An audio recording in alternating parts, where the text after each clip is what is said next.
They are very close. Prepare yourself, Ashley.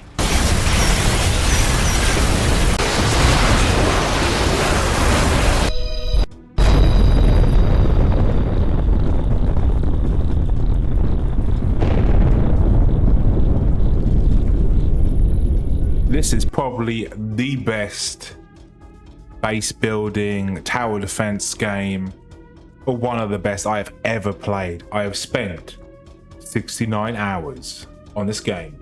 I got all the DLC as well. You know, I got all the DLC. I got the Heart of the Swamp, and I got the Metal Terror. Metal Terror is quite good as well.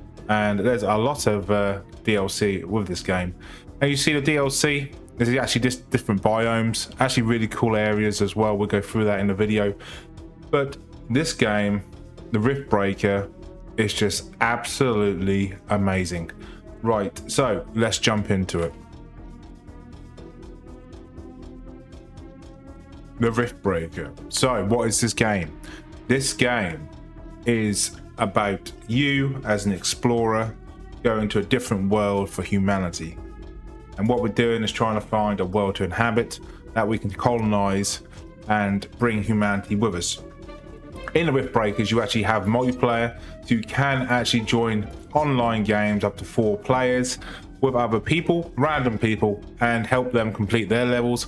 Or you can make a game yourself and have people join you as well. You can also have mods in this game. If you want to add mods, you're more than welcome to do. They have a survival mode, a prologue as well. It's basically a tutorial as well, but we're going to continue my campaign. I have completed this game already, but I'm going to show you exactly what this is. So in this game, you start off in one world. In this one world, you will start building up your little base with level 1 stuff, and you will basically build a research center, you will build a science lab, you will build ammo, you will build everything. So as you can see, this is my world before, and the idea is to prepare a rift station to get a portal back to Earth. To do that, you need all these things. You need stabilizers, you need water, you need super plasma, you need enough energy to actually make it work, which is 1 million energy, and then you need to step into the rift station once it is complete. To do that, you need to go on the other worlds and get different resources. So in this game, we have multiple different resources. As you can see, we have the 2 main resources here, which is ironium and carbonium, and then we have all the alternate resources as well, which is a lot. And as you can see, this is how many different units and buildings I had to make just to get 5,000 super plasma.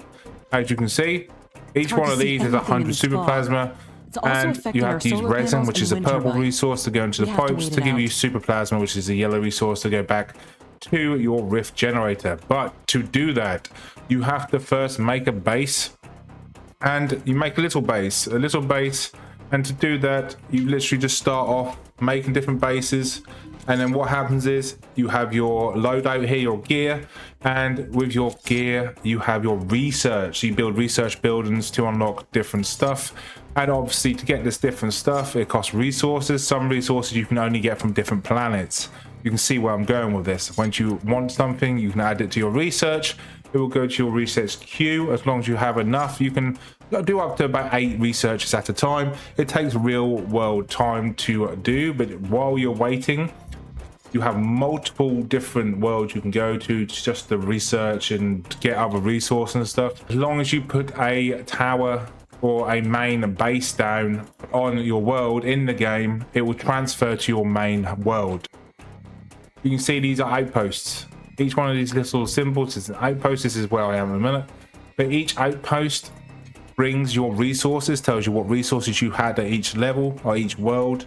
So this world, for example, has Tizantinite, and you can transfer to, once you get your base up and running, you transfer all your stuff you are mining from that world to your main world.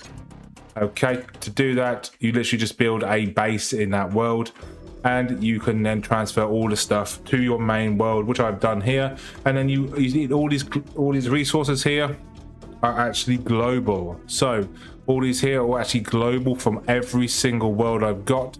And then the only thing that's not global is the energy. The energy is world specific, but everything else is global. So all these resources are global, but the energy is world specific. So certain worlds have certain things, like some wind turbines are better in some worlds, some solar panels are better. You can, in terms of the build as well, as you can see, we have a communication hub here. I can build that there if I want to. These are your main, so you build your headquarters.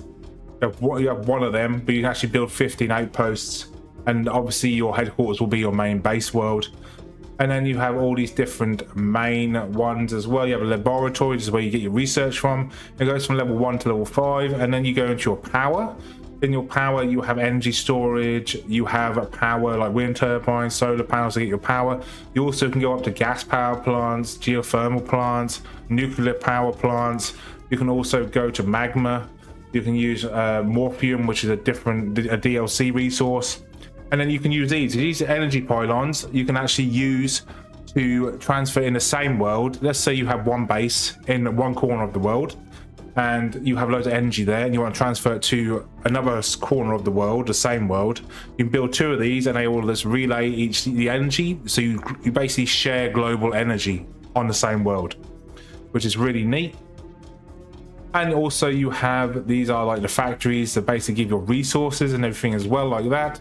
And every single thing, like every single mini base you build, you can actually go over to here. These are like rift portals. So these rift portals basically let you teleport around. Hostile creatures are coming from a nearby nest. We should go there and clear it out. Go around the entire world themselves, and you can just build them wherever you want. They got a little, you can't build them too close to each other, but you can build as many as you want. And you can, in this game, you can build nukes, you can build artillery, you can build lasers, you can build machine guns, you can build rocket launchers, you can build any sort of turret you want. And there is a lot of them. And obviously you can upgrade these as well. Plasma towers, laser towers, shotgun towers, flamers, Gatling guns.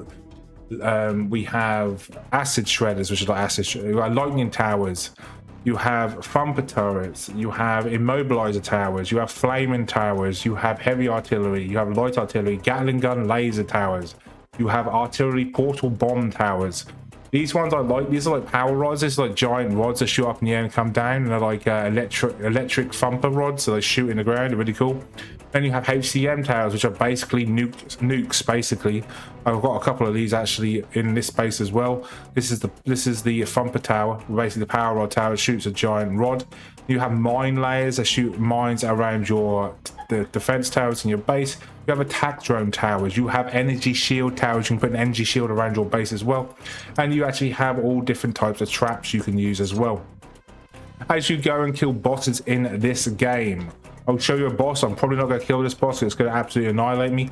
But they drop certain things. Like, for example, you can get these decor, right? This decor can be anything. It can be TVs, it can be structures, it could be anything you want. You can have a flag system. These are just decor. Literally just to make your base look cool. That's basically it. The fact they put this in the game is amazing.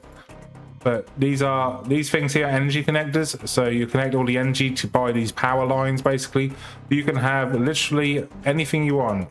You have to fight bosses or go around the world and explore in the world and define stuff. And it rewards you for exploring. As you can see on the map, we have a skull. And a skull is basically a mini boss on the map. As you can see, find the creature's location, investigate the appearance of an unusually large creature.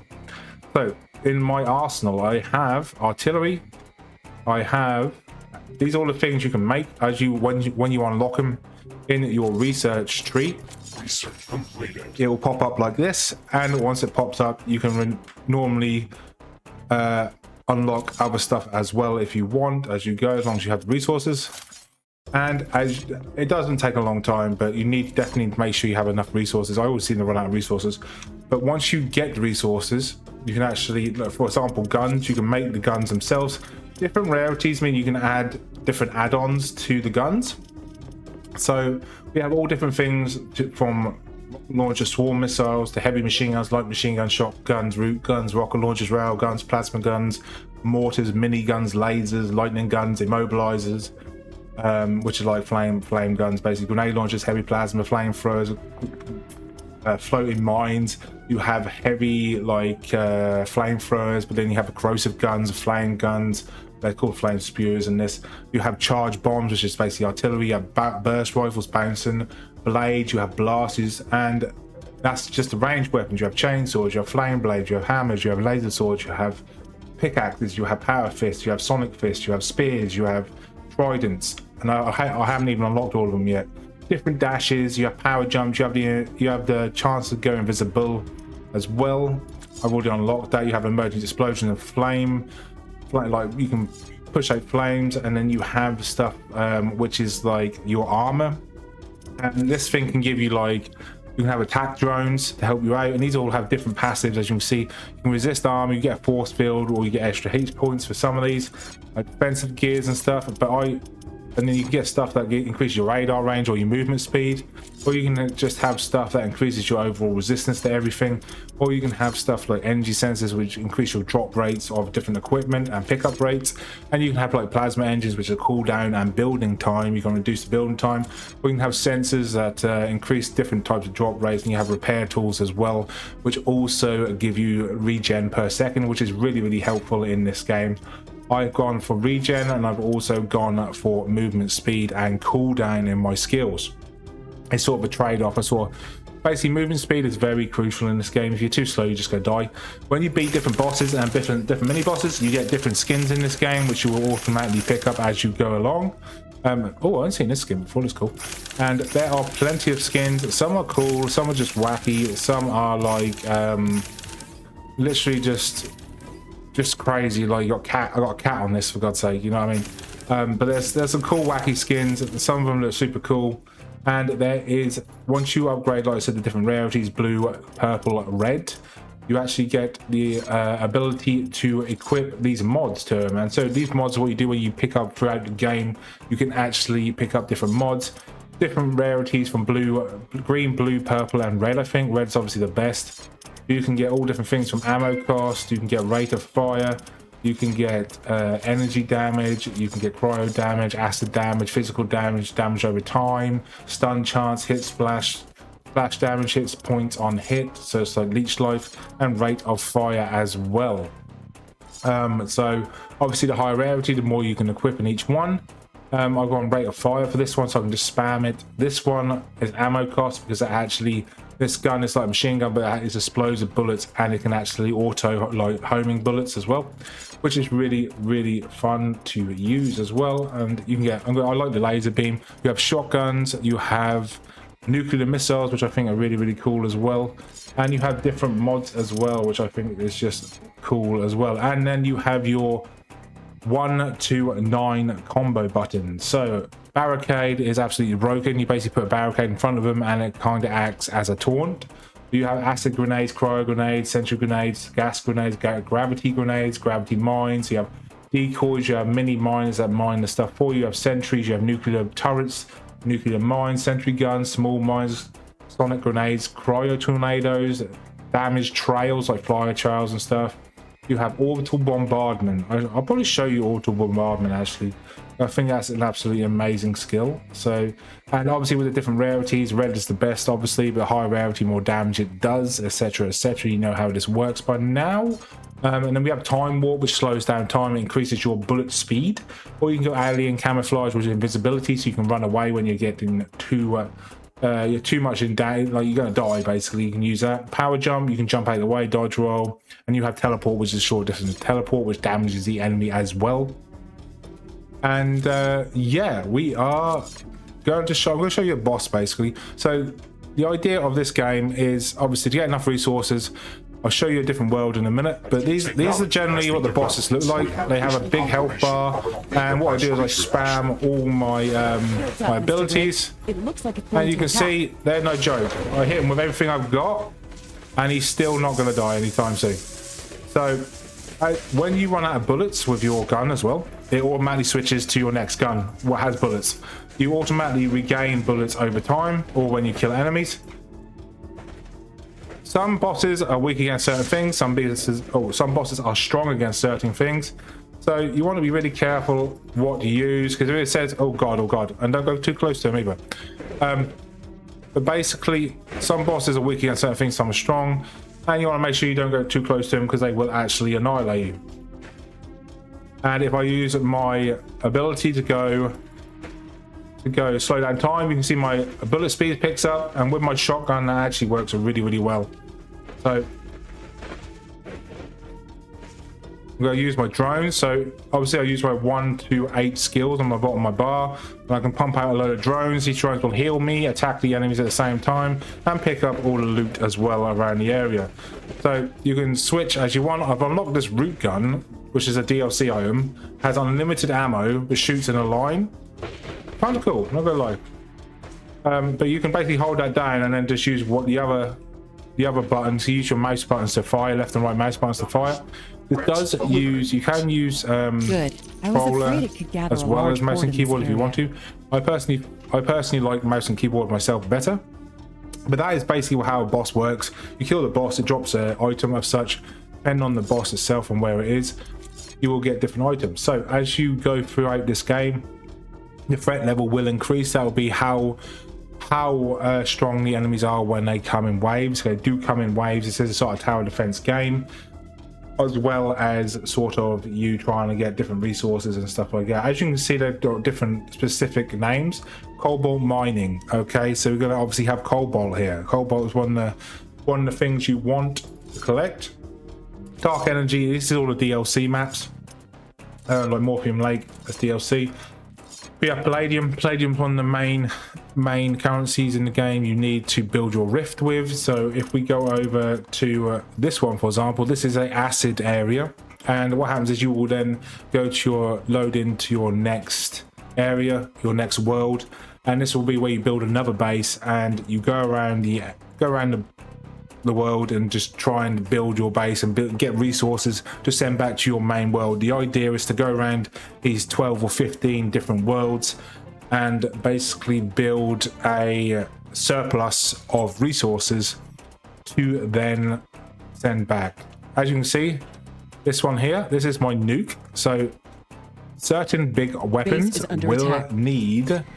will need a supply. So this gives them gas, right? So in this is flammable gas. This is a currency it will need to use, and as you go out through the game, you can upgrade. For example, if you unlock the next level, the tiers, level 1 to level 2, you can just press a button on the keyboard and you can automatically upgrade all the stuff. If it's green, you can upgrade it. But you see, this is my nuke, and it will fire off. It's got such a massive area of effect in terms of where it's going to shoot. If I get one here, if you look on the bottom right hand corner, you see the circle. That is its range. That's its area of effect. So any enemy that comes in that area of effect, it will automatically shoot out. And this is perfect. So I'm going to show you exactly what this is. So we have now an incoming attack. Incoming attack in 1 minute 50 seconds, and it's going to. You can see the little circles here, all coming along this left hand side. So we can use our rift port, which we built our bases earlier, and you can see we've got a. This is a vine wall. This is something you unlock on a DLC, but you can actually use three different types of walls. So you have the basic wall, which is a heavy duty wall. You have this wall, which is crystal wall, that when it shatters, it hurts the enemies. You've got a laser energy wall, which actually damages the enemies when they try and destroy it. And then have a vine wall, which automatically regenerates over time. But we can also give ourselves a little bit extra if we want to. You can make the walls as thick and long as we possibly can, and what happens is they will now come in. And if you look on the, I've actually got quite a big wall here, but if you see, they're going to come in here in a minute. Got my nuke ready. I'm just going to sit here and show you what these what happens when the enemy comes in here. But once you build up a big base like this, and you need to defend your base. Base is under attack. On the right hand side here, day 276 on the map. That's how long this has been. I've been going for, and the days roll over on time wise, because obviously there's a day and night cycle in this game, and day cycles have the solar panels give you more energy, and if there's like high winds, you get turbines in that. Wind turbines give you high energy and stuff like that. Right, a new technology has been developed. Let me see. Where are they coming from first? You can see there's a lot here. This space is probably going to get hammered first, right? They might hit here. Probably going to go here, and they might hit here, but I think this one's going to get the brunt of the force, right? The brunt of the attack. I've got my nuke ready. I think I've got a second nuke here somewhere as well. Yeah, I've got a second nuke here as well. There you go. There's one nuke. And will this nuke fire off now? Artillery's going. My other nuke doesn't seem to be in range. What's going on here? You can see. The energy connector has been destroyed. Where are they going? Oh, the big boss is down here. Has been destroyed. The big boss is. You can see there's a big boss down here. But yeah, they're not. I don't think they're going to get through my my defenses here. These are all little, just swarmy units. I don't think they're going to get very far. But if you build a good base, you should be absolutely fine in terms of this, right? Connector has been destroyed. So we're doing really well in a minute. And here we go. They're coming in a bit heavier now. And we might actually have to go out and help them. You can use our abilities just to help them out here. You can see on the map, we are getting absolutely attacked, and the heavy guy is coming from the bottom. So I think our bottom is going to get absolutely destroyed more now. He's going to come in hard. I don't know what sort of boss it is, but he's definitely got artillery because he's absolutely annihilating me. So our laser towers are doing the work. I'm not going to lie. Going to switch to my artillery. Are coming from a nearby nest. I can shoot over the walls, right? Clear it out. Base is under You can have a build that lets you go over the walls, but these are all long range units, which is really annoying. Because if you don't have long range, I have a couple of nukes, but they don't shoot quick enough to kill them all quick enough, sort of thing. You will have to go out sometimes if there's long range, annoying things like this. Sometimes you can lead them. Sometimes you can lead them to your base. But you can also repair on the move as well, so don't worry about that. But this game is just absolutely amazing on how smoothly it runs, how optimized it is. And I'm running this at 4K, 165 FPS. And I am getting zero stutters, zero frame drops, even with all this heavy stuff going on. And they've done a really good job at optimizing this game. And the gameplay is just so much fun, dude. Like, it's so smooth. And you just have zero issues playing this game, and that's what you want with a game, right? And this game isn't very expensive either. This actually came out in 2022, but I actually didn't bother playing it at the start because I heard it was quite buggy. But I did really like the look of it. So I decided, you know what? I decided a couple of weeks ago. I decided, you know what? See if I can get it on sale. So I picked it up. I picked the main game up and all the DLC for about 20 bucks, 25 bucks, and this game is absolutely amazing, and it actually turned out to be one of the best tower defense games I've ever played. It's just, tower defense games are usually okay at best. Some are subpar, but you get games like this, which is just an absolute treasure, like a diamond in the rough. Like, you wouldn't expect this game to be this good until you played it. And oh my god, dude, it's just so much fun. And there you go. So that's the wave. You will have waves like that go throughout the game, through each world, depending on the threat level. The lower the threat level, the smaller the waves, right? And the less OP the enemies are. The bosses are usually strong, but if you get like a maximum threat level one, they have like so much HP they literally walk through your base, and you have to like have so many towers up to even defend against them. It's insane. But as you can see on the map, it tells you what all the different resources are. And for example, this one's flashing red because that doesn't actually harvest anything anymore. You got to make sure you put it on the resources. They mine the resources off the ground, and then you have to take it off the resources. You can hold space, and then you can mine stuff. Like, it'll give you a little radar bleep, and if you go over to this follow the bleep, you'll get closer and closer and closer, and the bleep will get bigger and bigger and bigger. And then you will eventually find more resources. And sometimes these can be items. Like, these can be decor, these can be items, these can be guns, these can be all sorts, right? So you go into like under attack, like that, and then there's a resource there. And you can keep doing that throughout every single mission and level. And the DLC adds different biomes. So you have like fire biome, ice biome, poison biome. You have the Warning, a new group of hostile metallic metal creatures coming from biomes, nearby nests. which is a cool different design.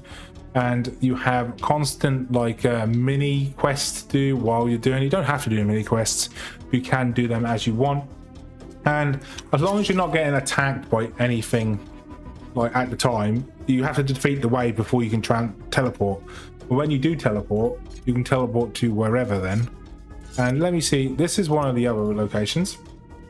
I think this is a fire area, so you can actually use generator. You can actually generate the magma into power with the magma generators, and you can turn them into power and then put them into a rift portal, basically compressing the liquid, and then you can decompress the liquid for another item, and you can use it in your main base. So you can basically come here and harvest all the lava, right, through pipes, and basically like you would oil as such, but like through a pipe system. And you can harvest that, and you can use that on your main base for energy if you need like crazy amounts of energy, because obviously with when you get to nuclear power, you can get to 1500 energy, and when you go to magma power, 750 energy, and then you can go to fusion and get 3500 energy. And that's massive. You think you don't use tons and tons of energy. Well, you do use tons and tons of energy, but with the fusion generator and the nuclear generator, you do then have a lot of energy per building, so you can just max that out straight away. As you can see, someone just flew overhead. That's actually a meteorite. So meteorites will fly over your head in this game. They will land sometimes in the world you're in, and you go to that drop, and it will either give you special items or resources, depending on what drops and where it drops at. But yeah, this is the Riftbreaker, and honestly, I recommend it to anyone. And honestly, this is probably in 2026, with all the new games coming out, there is so many that are okay at best, and just, you know, sometimes are worth your time, sometimes are not. But this one, honestly, is probably my most favorite, or yeah, probably currently my most favorite tower defense game I have played to date, and it's not even close, dude. It has so much fun. It has online potential up to 4 players. You can co-op as well, and it's just so much fun, dude. And you save it. You can save it whenever you like and just go back to it. And there's so much stuff that I haven't even unlocked yet. I've completed the campaign, but there's bosses in this game as well. So it actually is a story mode as well. So don't think there isn't a story mode, because there is. There is a boss fight in this game. You can actually fight as a DLC. But you fight a big bad boss guy, you go down under the ground, under the earth in a certain world, and you fight a big boss guy twice, and it's like a proper fight. It's like a proper boss battle and everything, and it's just really cool. It's a good touch they added to it. I hope they bring some more DLC to this game, because I really like it. You can get the DLC for like $3 as well at the minute. It's just really good. But yeah, anyway guys, I hope you like this video. I know it was a long one, but I thought I'd just talk about a game that's really, really good. And if you like tower defenses, this is a no-brainer. This is probably going to be one of your favorites as well. It's definitely one of mine. And yeah, if you like this video, guys, hit that like and subscribe button. Thanks for watching, and I'll catch you on the next one. Peace.